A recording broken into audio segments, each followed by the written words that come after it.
فخر خان کے خط میں بس چند سطریں لکھی ہوئی تھی۔ نیچے ایک پتہ درج تھا جو سرحد کے قریب کسی علاقے میں بسے گاؤں کا تھا، اور اوپر ایک پشتو زبان کا وہی شعر لکھا تھا جس کا ترجمہ کبھی مجھے خود بخت خان نے راستے میں سنایا تھا۔ اگر میرا محبوب خفا ہو جائے تو اسے منانے کے لیے میرا دل آسمان کے ستاروں کا جرگہ بھیجے، اور کاش کوئی اسے میری آنکھ سے دیکھے تو پھر کبھی مجھے دیوانہ نہ کہے۔ میں نے کاغذ تہہ کیا تو میری پلکیں بھیگ چکی تھیں۔ یہ انسان کیا عجیب مخلوق ہے، اپنے اندر کتنی پرتیں، کتنی تہیں لیے پھرتا ہے، جیسے کسی سنگلاخ چٹانوں کے اندر بھی پانی کے چشمے بہتے ہیں۔ بخت خان کو دیکھ کر بھلا کون یہ کہہ سکتا تھا کہ اس فولاد کے اندر بھی کہیں پھول کھلے ہوں گے۔ دھوپ نکلتے ہی میں نے رخت سفر باندھا تو کمال صاحب گھبرا گئے۔ ارے یہ کیا، ابھی تو تم نے ٹھیک سے 2 گھڑی کمر بھی نہیں ٹکائی، اور وہاں نواب صاحب روزانہ تمہاری آمد کے بارے میں پوچھتے ہیں۔ شہریار بھی بہت بے چین ہے تم سے ملنے کے لیے، اور تم نے سفر کی ٹھان لی۔ میں نے کمال صاحب کو سمجھایا کہ اب یہی میرا سفر ہے اور یہی میرا آرام، کہیں رک جاؤں گا تو تھکن میرے اندر ڈیرے ڈالنے لگے گی۔ مجھے بخت خان تک پہنچنے کی جلدی تھی کیونکہ اس نے میرے آنے کی امید پر ہی تو اپنا پتہ کمال صاحب کے پاس چھوڑا تھا۔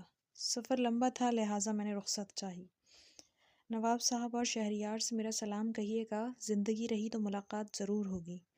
میری گاڑی نے پلیٹ فارم تو چھوڑ دیا مگر میری سوچوں نے اب بھی میرے ذہن کو باندھ رکھا تھا۔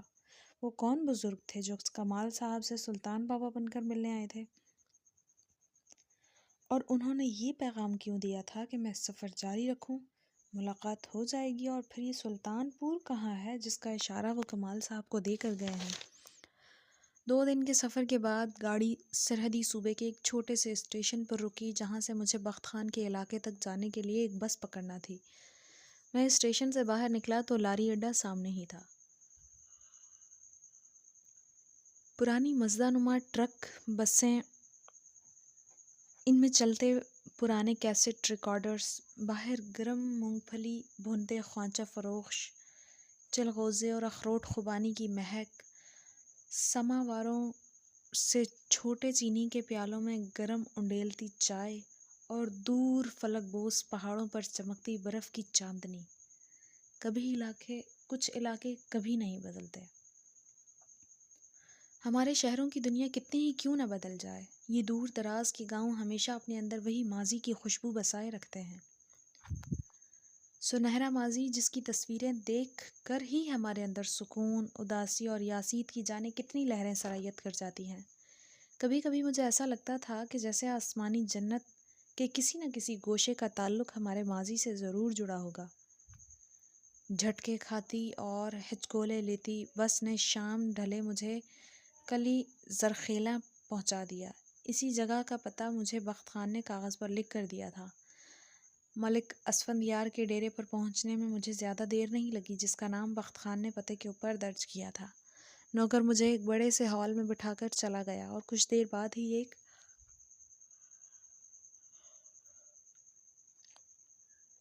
لہیم شخیم شخص سر پر پگڑی باندھے عجلت میں اندر داخل ہوا۔ کمرے کے وسط میں ایک بہت بڑا سا کوئلوں سے جلنے والا اسٹوپ پوری شدت سے دہک رہا تھا۔ آنے والے کے چہرے کا رنگ اور اسٹوپ کے انگارے بنے کناروں کی دمک ایک جیسی تھی۔ وہ ملک اسفندیار تھا جس نے آتے ہی مجھے زور سے گلے لگا لیا۔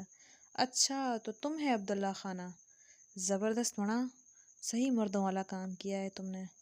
مرد کو دنیا کا کوئی جیل بند نہیں کر سکتا۔ گویا ملک کو میری آدھی حقیقت معلوم تھی، ضرور بخت خان نے ہی بتائی ہوگی۔ ملک میرے چہرے پر لکھے سوالات پڑھ کر بولا، بخت خان ہمارا چچا زاد ہے، اس کو اطلاع دے دیا ہے، عشاء تک پہنچ جائے گا وہ ادھر، تم فکر مت کرو۔ کچھ ہی دیر میں ملازم میری خاطر تواضع کے لیے 3-4 خوانوں میں بھنا ہوا گوشت، علاقے کی کچھ خاص غذائیں اور گرم نان لیے حاضر ہو گئے۔ کھانے میں انکار کو ہمارے ہاں ہمیشہ تکلف کے زمرے میں رکھا جاتا ہے، یا شاید مہمان نوازی کو بس ایک ہی اسی صفت میں سے متصل کر دیا گیا ہے۔ مہمان کی بھوک اور مزاج کی ہماری مہمانداری میں کوئی شک نہیں رہتی، لہٰذا میں بھی چپ چاپ انہیں دکھانے کے لیے کچھ نہ کچھ ٹونگتا رہا۔ ان دور دراز قصبوں میں وقت کی رفتار بہت دھیمی چال چلتی ہے۔ پتہ نہیں کتنا وقت یوں ہی بیٹھے بیٹھے گزر گیا، اور پھر اچانک باہر کچھ ہلچل سی ہوئی اور مہمان خانے کا دروازہ کھولتے ہی تیز سرد ہوا کا جھونکا اندر آیا۔ بخت خان دروازے کے بیچوں بیچ کھڑا ناقابل یقین نظروں سے میری طرف دیکھ رہا تھا، اور پھر تیزی سے آگے بڑھ کر اس نے مجھے گلے لگا لیا۔ ہم جانتا تھا عبداللہ خانہ تم ضرور آئے گا۔ باقی لوگوں نے ہمیں کمرے میں تنہا چھوڑ دیا۔ بخت خان نے مجھے بتایا کہ اسے میری گرفتاری کی خبر کمال صاحب کے ذریعے ملی تو پھر اس سے وہاں رکا نہیں گیا، اور وہاں سے نکلتے ہی سب سے پہلے اس نے استاد اکبر کے گھر کا رخ کیا، جس کا پتہ میں کمال صاحب کے گھر سے نکلتے وقت اسے دے دیا تھا، مگر اس علاقے میں پولیس کے بے تحاشا پہرے اور ناکے لگے ہونے کی وجہ سے وہ ٹھیک سے پتہ تک نہیں پہنچ پایا، لہٰذا مجبوراً اسے واپس پلٹنا پڑا۔ اگر میں آج یہاں نہ پہنچتا تو بخت خان نے ایک بار پھر وہاں جا کر قسمت آزمائی کا سوچ رکھا تھا۔ میں نے بخت خان کو مہرو کے مل جانے اور دوبارہ اپنے گھر واپس جا کر بسنے کی اطلاع دی تو خوشی سے اس کی آنکھیں نم ہو گئی۔ خدایا تیرا لاکھ شکر ہے، کرم بھائی سے کیا وعدہ پورا ہو گیا۔ جیو عبداللہ خانہ، مگر تم جیل سے باہر کیسے نکل آیا اتنی جلدی؟ مجھے عدالت نے باعزت بری کر دیا ہے بخت خان، میری جیل کی قید ختم ہو چکی ہے۔ بخت خان پر جیسے شادی مرگ کی کیفیت طاری ہو گئے۔ ہم رات گئے تک وہیں گرم اسٹوو کے گرد بیٹھے قہوہ پیتے اور باتیں کرتے رہے۔ اب آگے کیا ارادہ ہے بخت خان؟ مجھے کمال صاحب نے تمہاری کہانی سنا دی ہے، کیا یہی وہ کہانی تھی جسے پورا کرنے کے لیے تم نے جیل توڑی تھی؟ بخت خان خاموش سا ہو گیا۔ شاید کچھ کہانیاں ہمیشہ ادھوری رہنے کے لیے ہی جنم لیتی ہیں۔ بخت خان نے مجھے بتایا کہ رقیب کے گھر والوں کو بھی اس کے فرار کی خبر ہو چکی ہے، اور وہ یہ بھی جانتے ہیں کہ بخت خان جیل سے نکلنے کے بعد اپنے علاقے کی طرف ضرور آئے گا، لہٰذا وہ ہر لمحہ اس کی گھات میں ہے۔ میری زبان سے اچانک نکل گیا، اور پلوشہ؟ بخت خان نے چونک کر میری طرف دیکھا۔ باہر چلتی تیز اور سرسراتی ہوا کے شور سے مہمان خانے کی کھڑکی زوردار کھڑاکے کے ساتھ کھل گئی، جیسے یک وستہ ہوا کو بھی پلوشہ کا ذکر سننا پسند ہے۔ سبھی خوبصورت سرگوشیاں اور آہٹیں ہمارے ایک محبوب کے نام سے ہی تو جڑی ہوتی ہیں، مگر پلوشہ کی زندگی اس دن کے بعد کبھی خوبصورت نہیں رہ پائی۔ بخت خان کے جیل جانے کے بعد علاقے میں کچھ عجیب و غریب سی افواہیں پھیلنے لگیں کہ ضرور دونوں دوستوں تک میں کسی عورت کو لے کر ہی جھگڑا ہوا ہوگا، مگر وہ عورت یا لڑکی کون تھی یہ کسی کو معلوم نہیں تھا۔ پلوشہ اس روز گھبرائی ہوئی اپنے گھر پہنچی اور خود کو ایک کمرے میں بند کر پھوٹ پھوٹ کر رونے لگی۔ اس کے ہاتھوں میں ابھی تک وہ کٹا ہوا پراندہ تھا جو اس کی کٹی ہوئی چٹیا سے لٹک رہا تھا۔ ماں کے لاکھ دروازہ پیٹنے پر بھی وہ کمرے سے باہر نہیں نکلی، اور اگلے چند دن اس نے بیماری کے بہانے کسی نہ کسی طرح خود کو چادر میں لپیٹ کر اور دنیا سے چھپ کر گزار دیے۔ بخت خان کی گرفتاری کی اطلاع نے اسے نڈھال کر دیا تھا، حالانکہ اس کے بال صرف نچلی لمبائی کی طرف سے کٹے تھے، مگر ماں کے جہاں دیدہ نظروں نے یہ بھانپ لیا تھا۔ ایسے میں پلوشہ کی سہیلی نے ہی کوئی بہانہ بنا کر پلوشہ کی ماں کا دھیان بٹانے کی کوشش کی، مگر ماں کا دل ایک بار پھر اولاد کی طرف سے کھٹک جائے تو پھر ذرا مشکل سے ہی سنبھلتا ہے۔ اسے پلوشہ کی گہری اداسی اور ہر وقت کی روئی سی آنکھوں کے پیچھے کچھ اور ہی کہانی نظر آ رہی تھی، لہٰذا پلوشہ کے لاکھ رونے پیٹنے کے باوجود 3-4 ماہ میں پہلا مناسب رشتہ آتے ہی پلوشہ کے ہاتھ پیلے کر کے اسے رخصت کر دیا گیا۔ پلوشہ کا شوہر عجب خان اچھا انسان تھا، اور وہ پہلی رات پلوشہ کو سوگوار حسن کی ایک جھلک دیکھتے ہی اپنی بیوی کے شدید عشق میں مبتلا ہو گیا، مگر پلوشہ کو تو جیسے چپ سی ہی لگ گئی تھی، اور بخت خان کی سزائے موت کی خبر سن کر تو وہ بالکل ہی ڈھہ گئی تھی۔ اب اس کی یادوں کا واحد سہارا وہی ایک کٹا ہوا پراندہ تھا جو بخت خان سے اس کی آخری ملاقات کی نشانی تھی۔ عجب خان بیوی کے مزاج کا عادی ہو چکا تھا، اور وہ یہی سوچ کر خود کو دلاسا دیتا رہا کہ جیسے سادہ مزاج اور عام شکل و صورت کے مرد کو پلوشہ جیسی حسین شہزادی کا مل جانا ہی قدرت کے کسی انعام سے کم نہیں تھا۔ وہ پلوشہ کی اداسی کو اس کی کم سنی اور ماں باپ کے گھر سے دوری پر معمور کرتا رہا۔ ایک دن کوئی چیز ڈھونڈتے ہوئے اسے پلوشہ کا وہ کٹا ہوا پراندہ بھی نظر آ گیا، جو پلوشہ نے اپنے کپڑوں کے درمیان کسی بڑے صندوق یا پیٹی میں سنبھال کر چھپا کر رکھا تھا۔ عجب خان نے بیوی سے کہا کہ اسے پراندے پسند ہیں تو وہ بازار سے ساری دکان لا کر پلوشہ کے قدموں میں ڈھیر کر سکتا ہے، مگر پلوشہ نے مسکرا کر اسے ٹال دیا، اور یہ پراندہ اس کی سہیلی کی بچپن کی ایک شرارت کی نشانی ہے جسے وہ ایک سنہری یاد کی طرح سنبھال کے رکھتی ہے۔ پلوشہ نے تو عجب کی بات ٹال دی تھی، مگر قدرت کی کچھ ہونیاں کبھی نہیں ٹلا کرتیں۔ کچھ عرصے بعد رقیب خان کے گھر والوں کو مکان میں کچھ نئی تعمیر کی ضرورت پیش آ گئی، اور پرانے حجرے اور مہمان خانے کو گرا کر نئے طرز کے کمرے تعمیر کرنے کی ٹھان لی گئی اور مہمان خانہ ڈھا دیا گیا، اور فرش کی کھدائی کے دوران مزدوروں کو ایک کٹی ہوئی چٹیا اور اس کے ساتھ جڑا پراندے کا آخری حصہ نیچے دبا ملا۔ ذرا سی دیر میں آس پاس چاروں طرف یہ خبر پھیل گئی کہ رکیب اور بخت کی دشمنی کا خفیہ راز کھل گیا ہے۔ سبھی اپنے اپنے اندازے لگا رہے تھے کہ ضرور یہ اسی لڑکی کی چٹیا اور پراندہ ہے جو اس شام رقیب کے قتل کا باعث بنی۔ سارے بازار میں چم گوئیاں ہونے لگیں اور لوگ پراندہ اور چٹیا دیکھنے کے لیے رقیب خان کے حجرے کی طرف یوں لپکے جیسے کسی مقدس تبرک کی زیارت لازمی ہو جائے۔ عجب خان کے کانوں تک بھی یہ خبر پہنچی تو اس کا ماتھا ٹھٹک گیا۔ وہ بھی پہاڑی کے اوپر ٹیلے پر بنے رقیب کے حجرے کی طرف لپکا اور پراندہ دیکھتے ہی اس کی آنکھوں میں خون اتر آیا۔ اس پراندے کا آخری حصہ وہ اپنی محبوب بیوی کے تکیے تلے کئی بار دیکھ چکا تھا، مگر پلوشہ کو ختم کرنے سے پہلے وہ اس سے صرف ایک سوال پوچھنا چاہتا تھا کہ وہ اس روز وہاں رقیب سے ملنے گئی تھی یا بخت خان سے۔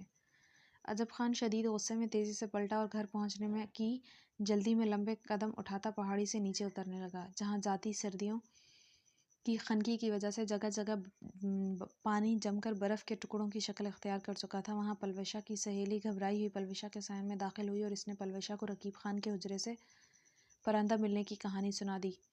ساتھ ہی یہ بھی بتایا کہ عجب خان کو بھی اوپر حجرے کی طرف جاتے دیکھا گیا ہے۔ سہیلی نے پلوشہ کی منت کی کہ عجب خان یہ راز پاتے ہی ضرور شدید طیش کے عالم میں گھر واپس پلٹے گا، لہٰذا بہتر ہے کہ فی الحال پلوشہ اس کی نظروں سے دور رہنے کے لیے کچھ روز اپنے گھر منتقل ہو جائے۔ لیکن پلوشہ نے وہیں بیٹھ کر اپنی آنے والی موت کا انتظار کرنا بہتر سمجھا۔ ویسے بھی وہ بخت خان کے جانے کے بعد زندہ کب تھی؟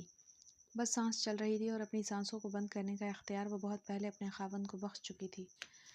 مگر دنیا کا سب سے بڑا لکھاری اپنے مسودوں کی بنت اور ہماری تقدیر کے اسکرپٹ کچھ اور ہی انداز سے لکھتا ہے۔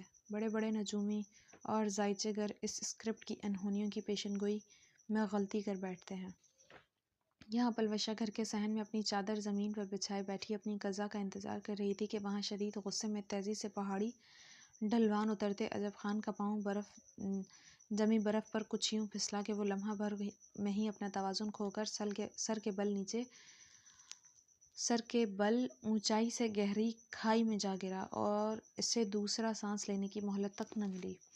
قدرت نے ایک بار پھر پلوشہ کا پردہ رکھا اور کوئی نہ جان پایا کہ اس پراندے کا بقیہ حصہ عجب خان کی بیوی کے پلو سے بندھا ہوا ہے۔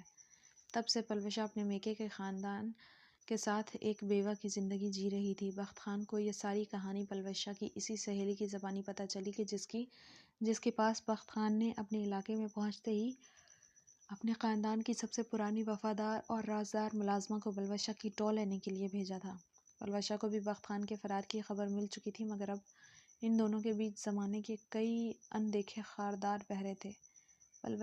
بخت خان پلوشہ کو ایک بار پھر اپنی عزت بنانا اور نکاح کے بعد اسے یہاں سے کہیں دور لے جا کر بس جانا چاہتا تھا، مگر یہ دنیا والے بھلا اتنی آسانی سے کب کسی کو بسنے دیتے ہیں؟ اور پھر بخت خان تو سزائے موت سے بھاگا ہوا ایک قیدی تھا جس کے اپنے کئی ذاتی دشمن اسی علاقے میں بخت خان کے خون کے پیاسے بنے بیٹھے تھے۔ بخت خان نے مجھے بتایا کہ اس نے پلوشہ کی سہیلی کے ذریعے اسے پیغام تو بھجوا دیا ہے کہ وہ اس سے اسی پنگٹ والے چشمے کے پیچھے ملنا چاہتا ہے جہاں کبھی وہ اسے ملا کرتے تھے، مگر جانے پلوشہ اب گھر سے نکل پائے گی یا نہیں، یہ فکر ہر دم بخت خان کو کھائے جا رہی تھی۔ مگر پھر اگلی صبح ہی بخت خان کے لیے زمانے بعد خوشی کی نوید لے کر آئی۔ وہ مہمان خانے میں داخل ہوا تو اس کا چہرہ تمتما رہا تھا۔ عبداللہ خانہ، پلوشہ ہم سے ملنے آئے گا اور وہ اگر نکاح پر راضی ہو گیا تو ہم اس کو لے کر تمہارے ساتھ بڑے شہر چلا جائے گا۔ سنا ہے بڑے شہروں میں کوئی کسی کو نہیں پہچانتا، تم ہم کو اپنے ساتھ لے جائے گا نا؟ میں نے مسکرا کر بخت خان کی طرف دیکھا۔ ہاں، مگر صرف ایک شرط پر کہ تم میرے گھر میں ہی رہو گے اور میرے پاپا کو اپنے علاقے کی ساری کہانیاں سنایا کرو گے۔ بخت خان نے مجھے گلے لگا لیا۔ یہ خوشی بھی کیا عجیب شے ہے، پل بھر میں کیسے مردہ کو زندہ کر کے اس کے چہرے پر گلابی رنگ بکھیر دیتی ہے۔ شاید دنیا کا سب سے طاقتور وٹامن پل بھر کی خوشی کا ایک لمحہ ہوتا ہے۔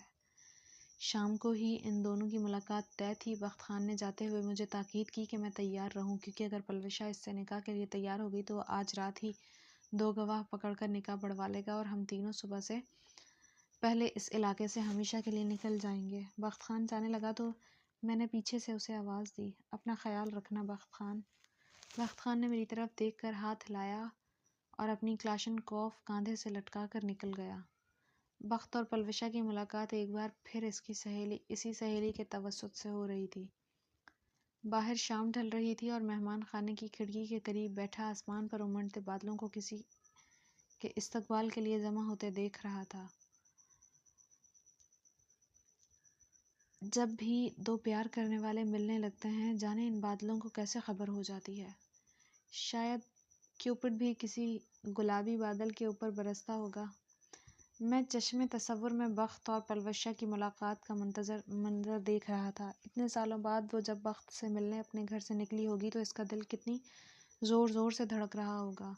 اس نے وہ پرندہ بھی اپنے پلو سے باندھ رکھا ہوگا جو اتنے سالوں سے بخت خان کی یاد بن کر اس کے ساتھ رہا، اور بخت وہ تو پلوشہ کے جانے کے بعد بولنا ہی بھول گیا تھا۔ جانے آج لفظ کیسے ادا ہو جائیں گے اس کی زبان سے، اور پھر لفظوں کی ضرورت ہی کیا ہے، خاموشی کی لغت سب سے بڑی ہوتی ہے۔ ایسی ملاقاتوں میں اپنے خیالوں میں گم تھا کہ باہر کچھ شور اور ہلچل سی ہوئی، اور اگلے ہی لمحے اسفندیار شدید گھبرایا ہوا اندر داخل ہوا۔ چلو چلو عبداللہ خانہ، کسی نے دشمن کو بخت خان کا مخبری دیا ہے، وہ لوگ بخت خان کے پیچھے نکل پڑا ہے، بخت ادھر اکیلا ہے۔ میں گھبرا کر باہر لپکا جہاں 3-4 گاڑیاں بہت سے مسلح افراد کے ساتھ ہمارا انتظار کر رہی تھیں۔ ہمارا رخ اسی پہاڑی جھرنے کی طرف تھا جہاں بخت اور پلوشہ کی ملاقات طے تھی، مگر ہر بار محبت کے دشمنوں کو جانے ایسی جگہوں کی مخبری کیسے ہو جاتی ہے۔ شاید انہی بادلوں میں سے کوئی ایک یہ مخبری بھی کرتا ہوگا۔ ہم ٹیلے سے کچھ فاصلے پر تھے جب کلاشن کوف کی اندھا دھند فائرنگ کی آواز سے ساری وادی لرز اٹھی۔ میرے دل سے بے اختیار آواز آئی، یا اللہ خیر! مگر کچھ دعائیں عرش پر ذرا دیر سے ہی پہنچتی ہیں۔ اوپر سے کوئی ملک صاحب غضب ہو گیا، دشمن نے اپنا وار کر دیا۔ ہائے بخت خانہ! میں دیوانوں کی طرح بھاگتا ہانپتا اوپر پہنچا تو بخت خان اور پلوشہ کے بے جان لاشیں ایک دوسرے کے قریب پڑے تھے۔ تبھی بادل زور سے گرجے اور برستی بوندوں میں ان دونوں کا خون مل کر بہنے لگا۔ جیتے جی تو وہ مل نہ پائے، مرنے کے بعد یہ بارش ان کی ڈولی اٹھانے آئی تھی شاید۔